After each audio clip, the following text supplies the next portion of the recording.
Budget సమావేశాల సందర్భంగా రాష్ట్ర గవర్నర్ ప్రసంగంలో కూటమి ప్రభుత్వం పచ్చి అబద్ధాలను చెప్పించిందని మాజీ మంత్రి ఆర్కే రోజా ఆగ్రహం వ్యక్తం చేశారు.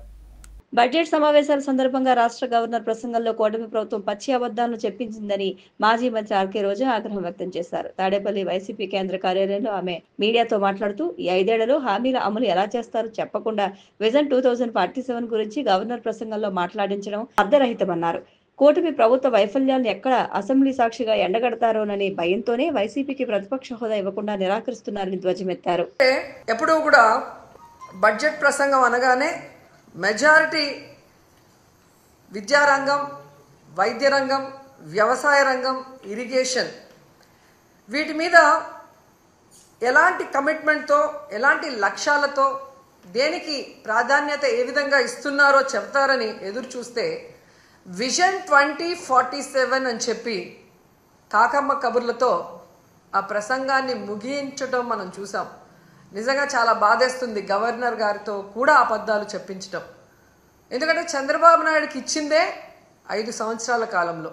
సో తాను ఎన్నికల్లో ఏదైతే ప్రామిస్ చేశారో ఈ 5 ఏళ్ల కాలంలో తాను ఎలా అవన్నీ ఫుల్ఫిల్ చేస్తానని చెప్పమంటే 2047లో ఏదో చేయబోతానని చెప్పటం, ఇప్పుడు నేను ఏమీ చేయనన్నది ఇండైరెక్ట్గా స్పష్టంగా చెప్పడం అనేది రాష్ట్ర ప్రజలందరూ కూడా గమనించారు. ఈ విషయం ఇప్పటికైనా గమనించాలని ప్రతి ఒక్కరిని కూడా కోరుకుంటున్నాను. అండ్ ఈరోజు ప్రతి ఒక్కరూ మాట్లాడుతున్నారు తెలుగుదేశంలోనూ, ముఖ్యంగా పవన్ కళ్యాణ్ గారు, మేధావి గారు మాట్లాడుతుంటారు, సనాతన యోధుడు. జగనన్న ఈరోజు ప్రజా సమస్యల్ని మాట్లాడటం కోసమే అసెంబ్లీలో ప్రతిపక్ష హోదాను అడుగుతున్నారు.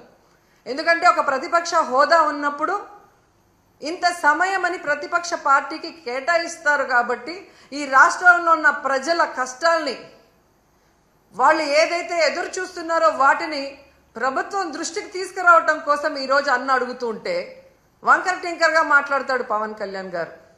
ఎక్కడో జర్మనీ అంటాడు, రష్యా అల్లుడు కదా, పక్కన జర్మనీ గురించి ఆయనకి బాగా తెలిసి ఉంటుంది.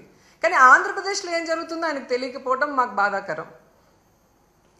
నేను హైయెస్ట్ సీట్స్ గెలుచుకున్నాను కాబట్టి అసలు ప్రతిపక్ష హోదా నాకుండాలి అన్నాడు. సంతోషం, నువ్వు ప్రతిపక్ష నాయకుడిగా ఉండి చంద్రబాబు నాయుడు చేసే తప్పుల్ని నిలదీస్తాను, ప్రజల పక్షాన ఉండి పోరాటం చేస్తాను అంటే వెంటనే మీ డిప్యూటీ సీఎం పోస్టుకి రాజీనామా చేసి ప్రతిపక్ష హోదా తీసుకొని ఎదురుగా కూర్చొని ఆయన చేసే తప్పుల్ని ఎత్తి చూపించండి.